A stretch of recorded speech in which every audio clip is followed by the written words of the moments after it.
Getting GPS drift in Pokémon Go can help hatch eggs and complete in-game tasks. One useful tool for this is MagFone Location Changer. It lets you simulate movement routes and create GPS drift on both Android and iPhone. It offers 5 different GPS drift features.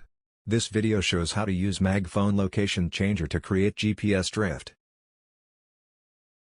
After entering the map screen, you can click a location on the map or enter a location name to set a virtual location. Tap Start Modifying and confirm by tapping OK. The location in Pokémon Go will change instantly. However, to avoid issues, make sure to follow the cooldown rules and avoid teleporting too frequently within a short period of time.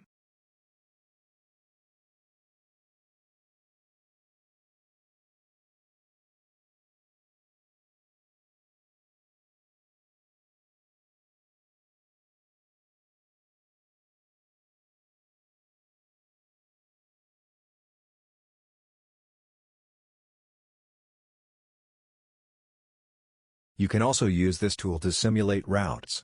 Choose an endpoint and adjust the movement speed, then tap Start Modifying to begin the route simulation. This is helpful for hatching eggs and walking with your buddy.